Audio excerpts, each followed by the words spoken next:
Hey guys, what's up? This is AJ from the Comeback Sports Podcast, and this is Season 3, Episode 7. We got a jam-packed filled episode as usual.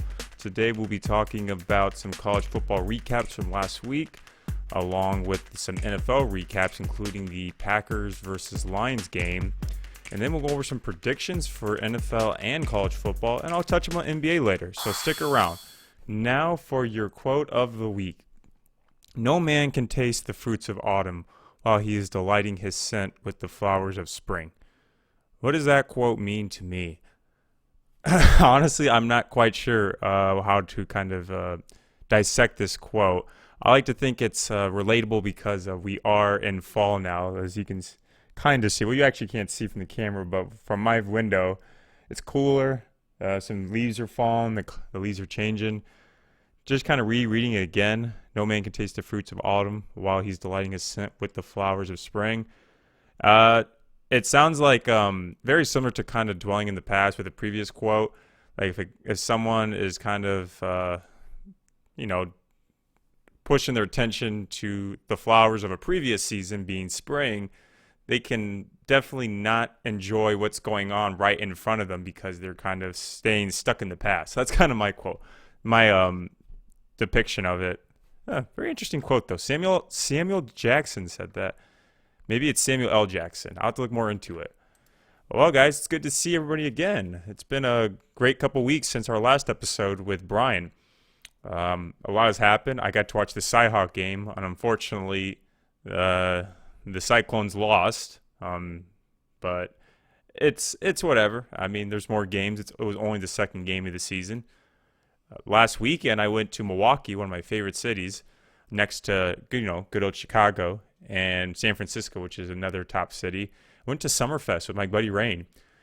It didn't go as expected due to some of the guys not being able to make it, including Todd. Shout out to Todd. Unfortunately, you weren't there. Wish you were there. But it was fun.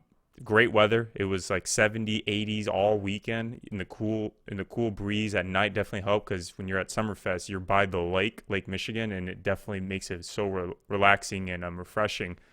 I got a lot of free beer. I did a putt challenge at Summerfest, and if you make the putt, they give you this ticket for like front row seats to some concerts, and it includes 3 beers per person. So that was definitely very exciting and so rewarding because I practice a lot of putting at work. And if you guys saw one of my previous videos, or if you follow me on social media, you may know that last August was the 1-year anniversary of the Comeback Sports Podcast. It's been great 1 year. I don't want to get too sappy because I was pretty sappy in the video, but I just want to say thanks to everyone that's been sticking around and watching. If you're new, thanks for chiming in. Hopefully you can join us for the 2-year anniversary. And speaking of anniversaries, I do want to give a quick shout out to the Beer Mile Media. Beer Mile Media is a podcast that I follow on YouTube, and it's their 1-year anniversary. And 2 guys that I went to college with and was running teammates with were on it. So if you guys from Beer Mile Media want to hop on the show, do a collaboration, you know where to call me. So we'll have to make this thing happen. I'd really enjoy that. So let's kind of go straight into sports. I'll start with some college football recaps, starting with the Alabama at Florida game. Alabama won 31-29. Some of the key stats we got from the Alabama side was quarterback Bryce Young threw for 3 TDs, 240 yards. He was 22 for 35 in passing. Brian Robinson Jr., a running back, had 78 rushing yards, which averaged about 2.5 a carry, which is pretty impressive, along with the TD. Jalen Armour-Davis had an interception in that game as well. On the Florida side, Emory Jones threw no TDs and only had 195 yards. He was 18 for 28 in passing. However, on the running side of things, 245 total rushing yards. That includes Malik Davis. He had 86 yards on only 10 carries, and that included a TD. Dameon Pierce had 2 TDs, and the Florida defense applied some pressure too. They got 6 QB hurries or pressures and 2 sacks in that game. They outscored Alabama in the second half, 20 points to 10 in that last half. But Alabama still secured their victory by running down the clock in the final 3 minutes of the game. To me, that game didn't really change too much of what I thought of the SEC. Alabama still seems like the favorite, and they will have to watch out for Georgia still because they're still looking really great. I predict Florida will make a New Year's Six bowl. They look super good, and it's hard to put that many points in Alabama, so I like to see where both these teams go.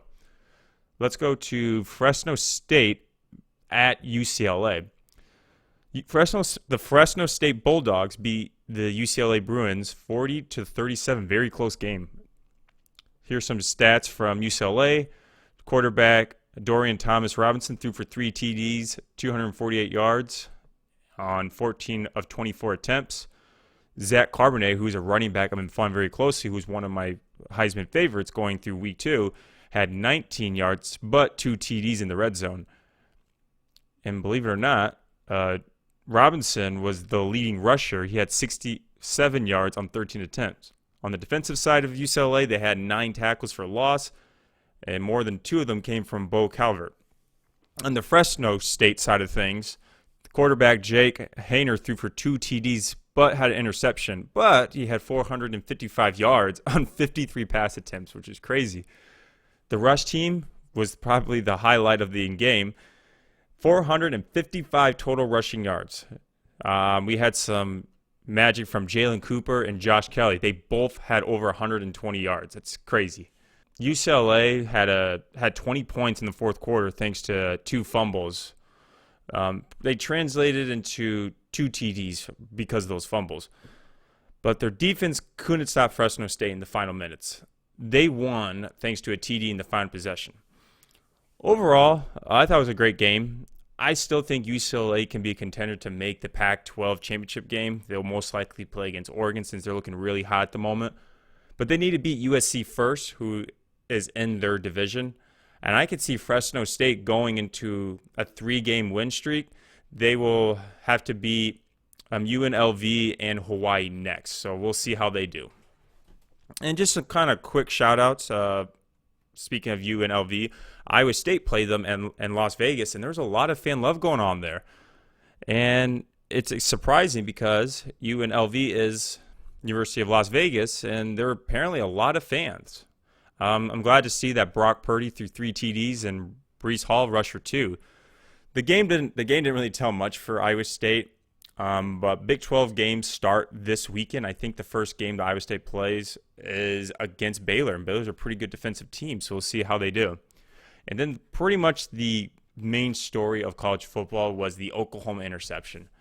So those of you who don't know, DJ Graham had one of the wildest interceptions in college football history. Adrian Martinez, the Nebraska quarterback, threw to a receiver, and Graham essentially dove for it and caught the ball sideways and then tucked it in. And it was almost like he only saw the ball in the corner of his eye using his peripheral vision, and it was amazing. Spencer Rattler in the sidelines was just in complete awe, and then head coach Lincoln Riley joked that he almost challenged his team's own interception due to the positioning of the ball. It was a 4th down play, and Graham caught it on the 4-yard line, which was a disadvantage instead of landing it on the 18-yard line. But who really cares? I mean, Oklahoma still won that game, and that catch was really impressive. Let's transition over to the NFL now with some recaps. I got I got 3 recaps, and then I'll go into a deep dive on the Packers game I saw on Monday night. Starting with the Vikings versus the Cardinals.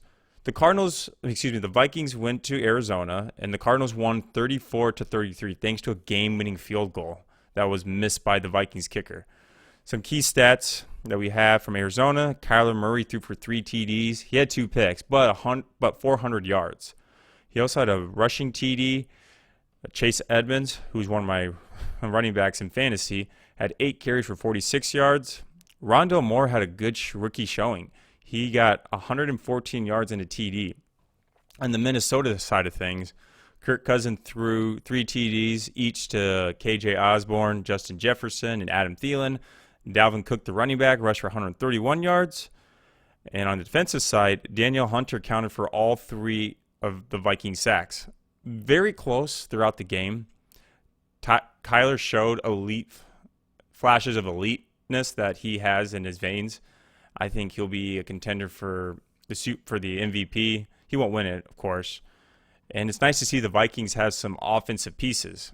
I mean, they've always had some of these receivers, and of course they've had Dalvin Cook, but it seemed to mesh a little bit better watching this game. Here to change things up, I'm gonna mention a few random stats about this matchup. So here are a couple. The Cardinals have won 8 of the last matchups between them and the Vikings. The Vikings have allowed 27 plus points in 5 straight games for the first time since the 2012-2013 season. And Kyler Murray has joined Peyton Manning and Aaron Rodgers as the only player since 1950 to have multiple career games with 400 plus passing, 3 TDs, 1 rush TD. So like I said, Kyler is showing flashes of eliteness. Let's transition to Titans at Seahawks. All right, so the Titans won 33-30 in overtime. Both teams punted in their possession, but Titans kicker Randy Bullock sealed the deal with the 36-yard field goal. On the stat side of things for the Seahawks, Russell Wilson threw 2 TDs, which included a 60-yard bomb to Tyler Lockett and then a 68 bomb to Freddie Swain. Chris Carson, the running back, rushed for 31 yards, but still got 2 TDs. The Seahawks D racked up 3 sacks, including a crucial one from Bobby Wagner. On the Titans side of things, Ryan Tannehill threw for no TDs, but had 347 yards and a 19-yard run. Sometimes we forget that Ryan Tannehill is a mobile quarterback. Speaking of being mobile, King Henry came and had a day. King Henry being Derrick Henry, he racked up 182 yards and 3 TDs. Fantasy owners were going nuts. This was essentially a winnable game for the Seahawks. At half, it was 9-24.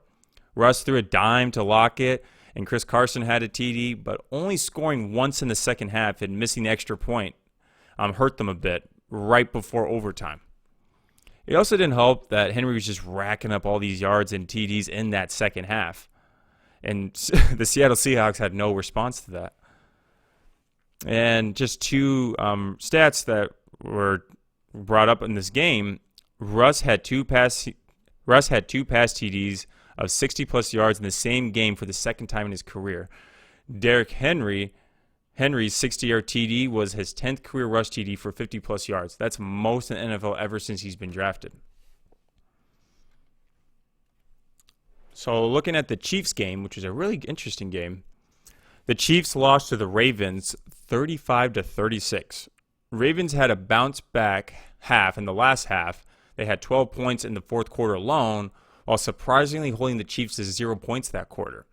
Some of it had to do with Clyde Edwards-Hilaire's fumble and also the Ravens controlling the clock with an 8-minute possession which led to a TD by Lamar Jackson. So that was very impactful. Some stats from the Chiefs side. Patrick Mahomes threw 3 TDs, 1 pick, and had 343 yards. Travis Kelce, the tight end, had 109 yards with a TD, and so did Darrell Williams. On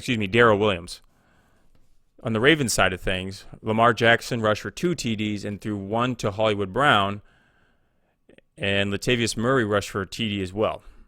Overall, I thought both quarterbacks did pretty good. It was just most of the turnovers led to a score. Lamar had an ugly first half. He had 2 interceptions, but as I said, he bounced back and he finally beat Patrick Mahomes for the first time in his career. And did you know that this is Patrick Mahomes' first loss since 2016? He was in college at the time at Texas Tech. Travis Kelce tied Tony Gonzalez for the most games with 100-plus reception yards, which is 26. And this is a tie for a franchise record with the Chiefs.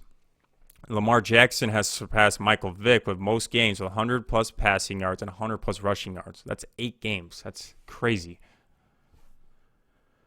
So let's transition over to the final recap for NFL Week 2, and that is the Lions versus the Packers.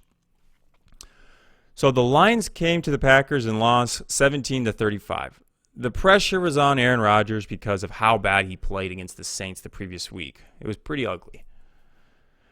For the first half, I'll kind of just briefly overview that, and then I will kind of go over the last half. Okay, so for the first half, Jamal Williams came back to Green Bay, except this time he was a Lion. He was really happy to be back though, and with the team that he thinks treats him very well. So there was really no hard feelings or any sort of like chip on his shoulder that Jamal Williams had, and he even helped drive the ball down in the first half. The first score was a TD pass from Jared Goff to Quintus Cephas, who is a Wisconsin Badger, by the way. And this was caused by a miscommunication between Kevin King and rookie Eric Stokes in the red zone. But it's whatever. The Lions' run game wasn't much, but when they ran it, they were all over the Packers, as expected. The first Packers score was a shovel pass from Aaron Rodgers to Aaron Jones. The Packers were not really applying much pressure on Jared Goff, but when they did, it worked pretty well, I thought. Preston Smith got a sack on Goff in the second quarter, and you start to realize that TJ Hawkinson is probably Goff's favorite target. He had the most targets and only missed one of those 9 targets. TJ Hawkinson got a TD on a mismatch with Devondre Campbell. Aaron Jones scored again, and the offense and defense started to remind me of like the 2019 Packers. A lot of running going around, a lot of rushes, and the run game kind of doing the work. At half, the Packers were down 17-14.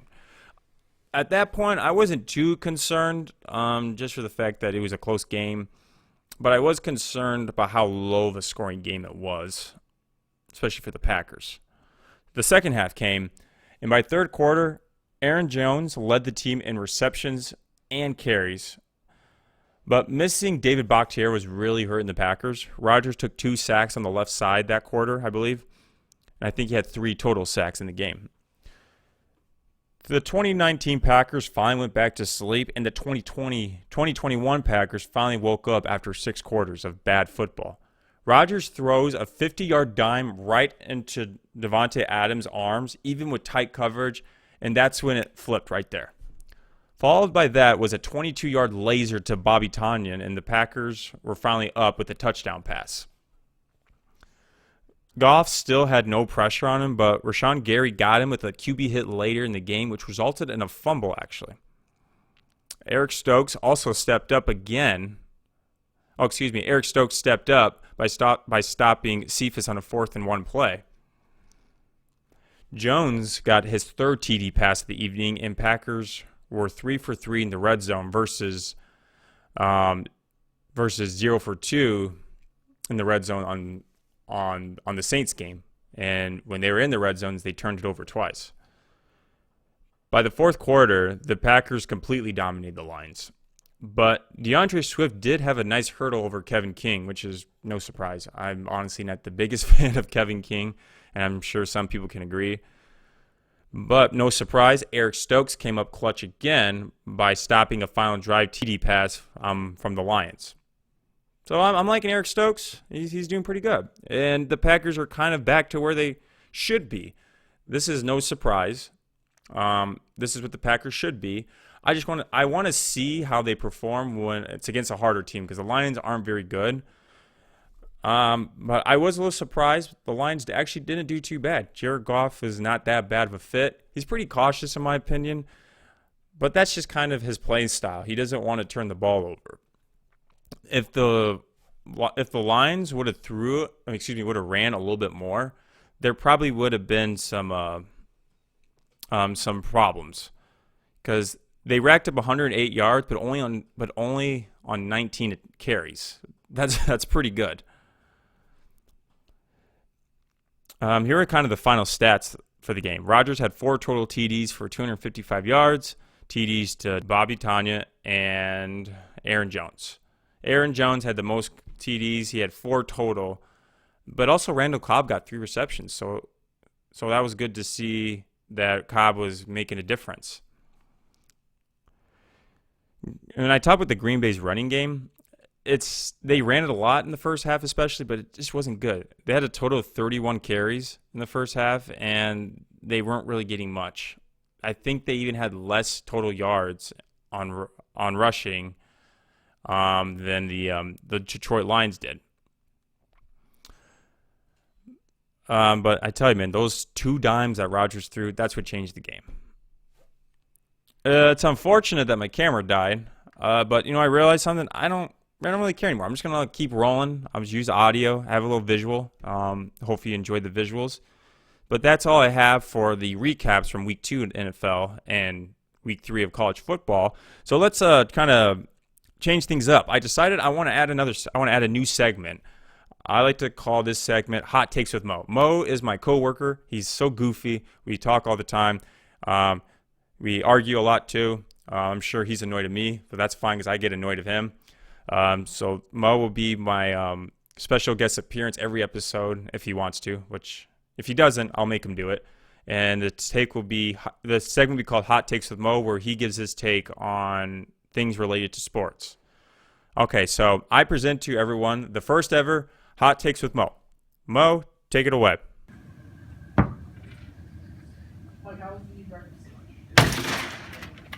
Hot Takes with Mo.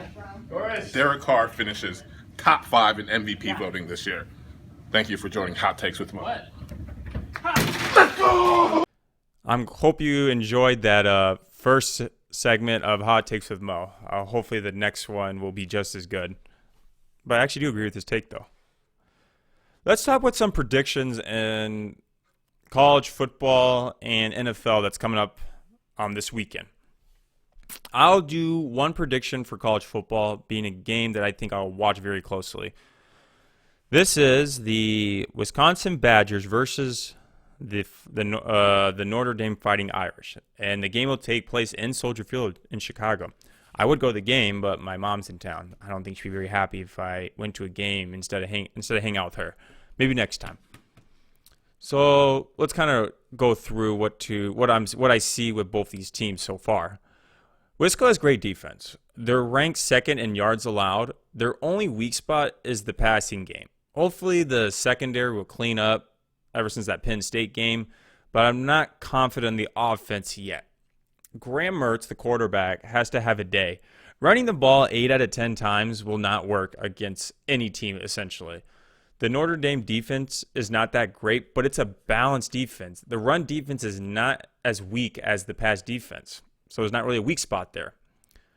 Notre Dame had very close games against Florida State and Toledo. Their defense allowed 27 points per game, though, which isn't really that impressive. But Jack Conan, he's been having a career high so far. He had, through 2 games, maybe 3, I had to check, but he's had 8 TDs to only 2 interceptions. I think it's a good start to a season, especially for Jack Conan, where he wasn't really shining as much at Wisconsin. Because that's another thing. Jack Conan is playing his former team, so I bet this is a little tricky for him. And one thing I want to point out, I think Wisconsin winning this game would be a good case to show that they can have a chance of taking over the Big Ten West. Here's kind of why. Notre Dame has a greater offense than Iowa. I think everyone can agree on that. So containing that offense will be comforting for the Iowa-Wisconsin matchup in October. The reason why I mentioned Mertz and how he needs to have a day is because Iowa's run D is so hard. Running the ball every time will not weaken the Iowa run defense. Mertz needs to show he can throw a ball against a ranked team because the pass D for Iowa is the weaker side of the defense, but it's still pretty good. Just ask Riley Moss or Matt Hankins from Iowa. Overall, my prediction this game will be this. Mertz is a knucklehead. Anyone that watches a single game Wisconsin football knows that. Mertz will throw a pick or cause a fumble, but he'll at least have a TD. The run game will step up, and we'll see a performance hopefully from Jalen Berger and Ches Malusi. Jake Ferguson is Mertz's favorite target. I think he'll at least get 5 receptions. And as I mentioned, Jack Conan is playing his old team.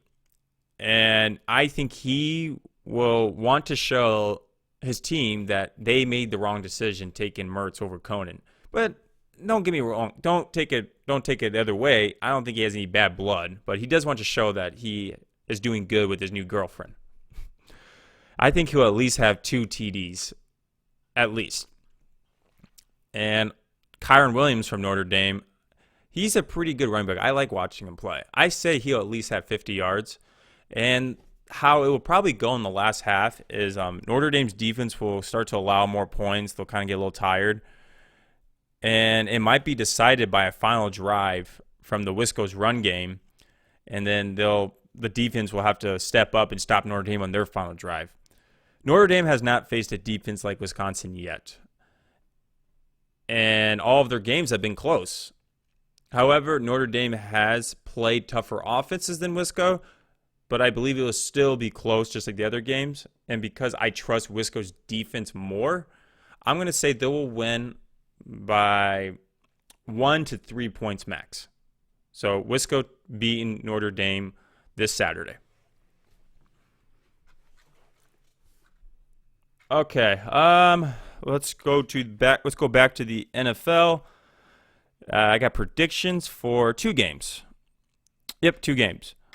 I'll start with kind of the one that is going to be the most interesting to watch in my opinion. The Buccaneers will play against the Los Angeles Rams in LA. The Bucs will not score nearly as much as the previous 2 games. They have held opponents to 24 points max. Granted, one of those teams was the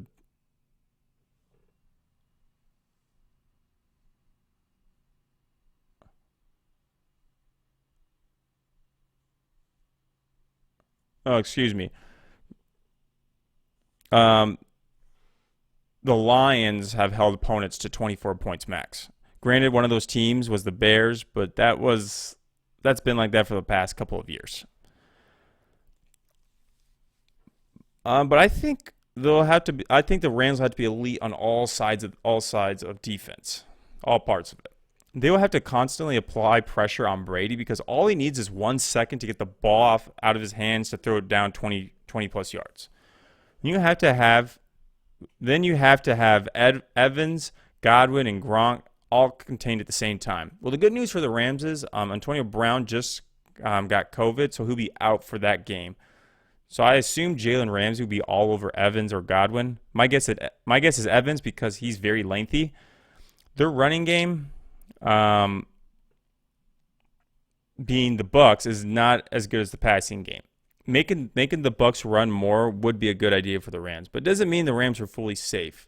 They are ranked 20th in run defense.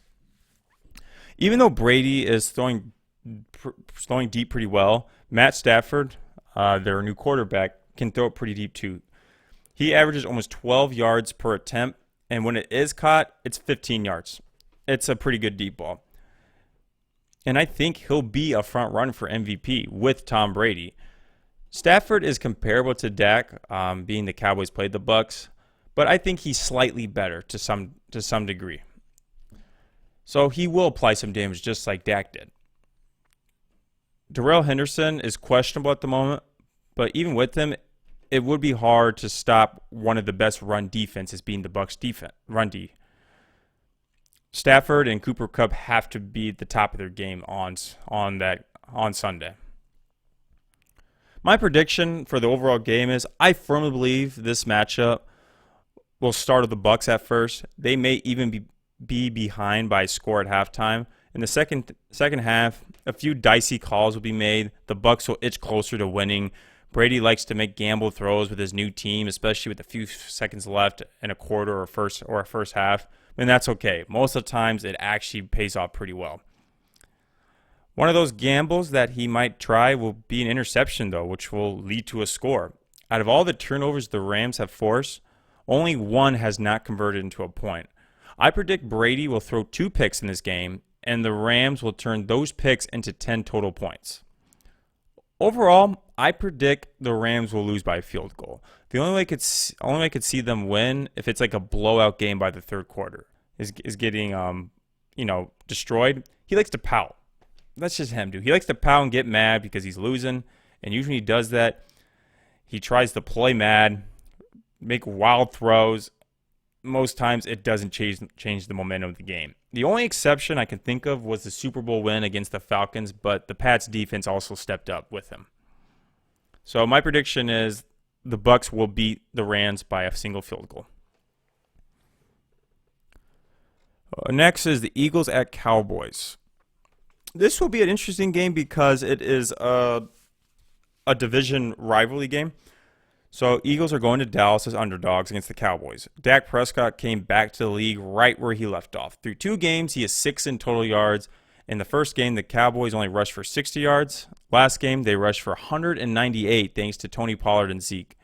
They both gathered a TD that game, and so far, they both gathered a TD so far in the season. Pollard racked up 109 yards last Sunday, so he's definitely a threat for the run game. The Cowboys' passing game is the most impressive in my opinion. Right now, you got Amari Cooper and CeeDee Lamb that are both top 5 in receptions, which is why Dak has thrown the ball 85 times so far this season. The Cowboys' defense is a different story, though. The Cowboys' D is ranked 8th, and the Cowboys' D is 8th in run defense, but 31st in pass defense. That's second to worst. Bucs and the Chargers' run game is not that impressive to me, so when they go up against like the Panthers or the Vikings, it might be a different story for the Cowboys' run defense. But if you throw against the Cowboys, it could get ugly. The Eagles' strongest trait is their defense. They have held the Falcons to 6 points and a good 49ers team to only 17. Their passing defense is the opposite of the Cowboys, though. They are ranked 3rd in that category and only allowed 1 pass TD so far. And that's actually hard to do, especially against the Falcons. Their run defense is okay. It's middle tier, but they've also only allowed 1 TD. The Eagles' pass game is mediocre along with the run game. Jalen Hurts is a second-year quarterback. He's been good. He's had 3 passing TDs against the Falcons and a rush TD against the 49ers. He has wheels, and he can run when needed. He has some targets, but not the greatest ones. Right now, he has Jalen Reagor, Devonta Smith, and Dallas Goedert. I think Devonta Smith is the best of all 3, but Dallas is a good tight end and has averaged 11 yards per reception. So we'll see how the Cowboys hold him down. Outside of Hurts, the Eagles have Miles Sanders, who's racked up 129 rushing yards, but I think he's due for a TD. I think this team's offense is not that great right now. It's not very efficient at the moment. Overall, I think Dallas will have a passing game that will overthrow the Eagles' great pass defense, but Dak will not throw as well as he against the Bucs. I think he'll get at least 2 TDs. I do think Zeke and Pollard will have a good showing. I'm going to predict that one of them will score a TD. I think Jalen Hurts will have a season high, at least the same amount of TDs as Dak, including a rush TD. And the head coach, Nick Sirianni, I think he's a smart guy, but I don't think he'll be ready for an offensive team like Dallas. I predict Dallas will win by 7 points. Now that before we cut off on the NFL, I would like to finish off the NFL segment with a random stat of the week. And here it is. Julio Jones had his 59th career game with 100 reception yards. That's tying Marvin Harrison for 3rd in NFL history. Only Jerry Rice and Randy Moss have had more. See, this is why I always say that Julio Jones is the man, dude. That guy's unbelievable. He's probably one of my favorite receivers I've seen in this game. Let's transition over to NBA basketball now that we finished with football. Okay, so here's a trending topic. Ben Simmons, who is under contract for more than 4 seasons with the Philadelphia 76ers, wants to be traded out. The 76ers would also like to trade him. He said he would not report to training camp next week. Ben Simmons has had underwhelming and questionable performances the past couple seasons. The most notable one was the wide-open dunk that ended up being a questionable pass to Matisse Thybulle in the Eastern Semi-Conference Finals. And the fact that he has not contributed any points in big-time moments, especially in the fourth quarter. So the question is, if both parties agree on a trade, why hasn't it happened? To me, the problem is the 76ers don't know how valuable Ben Simmons really is. On paper, he seems valuable. He was Rookie of the Year and a 3-time All-Star. But he has only been consistently the same. There hasn't really been a step up since that great rookie year. He's always just kind of been the same kind of guy and hasn't worked on his jump shot. And it's been how many years since it's been brought up? So that's another thing that's kind of alarming. Also, the 76ers are waiting for the right opportunity. They're waiting for a player like Dame or Bradley Beal to be available. It will require Simmons, another player, and lots of picks for something like that to happen. But I think what will happen is President Daryl Morey, he isn't afraid of awkward situations. He will continue to wait, and Ben Simmons will still sit out because Simmons has expressed his frustrations pretty openly and is willing to take the fines. However, this could get messy because there are not many teams that are interested in Simmons, so getting rid of him would actually result in getting rid of another good player and some first-round picks. So we will see what happens. It's unfortunate for Ben Simmons. I really liked him his rookie year. I really wanted him to progress, but it just didn't work out for him. Maybe it's just a fit. Maybe he has to go to a team that will kind of use him a little differently. But he still has to work on his jump shot. It's trash. It's garbage. But I'm rooting for him, though. That's all I really have for today's episode. I do want to talk about this video that came out. So Conor McGregor, the MMA fighter, he throws the first pitch at a Chicago Cubs game, and it was bad. Like, so bad, it just went straight to the right. I'm going to play it right now. I want to play this video and watch it. This is a pretty good view of it. Yeah, I don't know what he was aiming at, honestly, dude. Like, it went like straight into the wall, and he kind of just walks it off, which he should.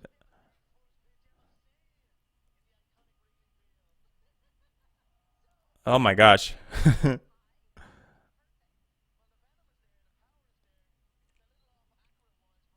He said it was a little inaccurate.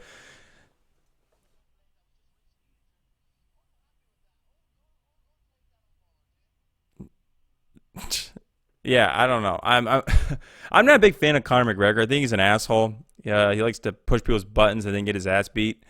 But I liked how he had a pretty positive attitude about it. He didn't let it get to him. I mean, like, end of the day, he's just there to have fun. But apparently, from a coworker, he sung the seventh inning stretch where you sing the "Take Me Out to the Ballpark" game, and he just sounded horrendous. I don't know. I have a feeling because he has an Irish accent that maybe when he sings this American song, it just doesn't mesh well. But yeah, but here's the thing. Even though Conor McGregor's pitch wasn't that great, there's one person who had a way worse pitch than him, and that was 50 Cent. See, I'll play that. I'll play that one right there. 50 Cent first pitch. So 50 Cent was at a Mets game. He's at the mound. Oh shit, I skipped it. Okay, here it is. Oh my gosh. He's left-handed, and the ball went completely to the right. I mean, to the left. So, like, yeah, I'll give Conor McGregor some props because when he threw it, at least went the direction his arm was throwing towards. But 50 Cent, like, when he threw it, it's almost like the ball slipped out of his hand. And it wasn't even any power. Like, even if it went straight, it wouldn't even reach the batter's box. So that was pretty fun to watch. But I still think George Bush had one of the greatest first pitches ever. It was beautiful. That's all I really have today. It's been a nice little episode back. I'm glad I just kind of keep rolling through rather than worry about my camera because I would have been doing this for at least an hour, trying to turn my camera back on and then cooling it down and trying to speed up the segments. But this is a good first up. I like this format. This is a good format for the football season. I want to keep doing it. Just recaps of college football, recaps of NFL football, a hot take with Mo, and then predictions for the upcoming games for college and NFL, and then just some non-football stuff because this is a sports podcast. It's not a football podcast. And if I have some time, I'll get back to having some non-sports related content. The Conor McGregor throw was kind of non-sports related, but he was throwing a baseball, so it was. But yeah, I definitely like this format. I want to kind of stick with it, and I'll even do it with my guest podcast on the show. But I'll still keep it fun and entertaining. So thanks again, everyone, for watching. I appreciate it. Once again, thank you for sticking around for this 1 year. I want to keep doing this, do it for another year, and we'll see what happens. So like I said, thank you for watching. Make sure to like, subscribe, and share this video with a friend. Every little bit helps. Everyone take care. I will see you guys in the next episode.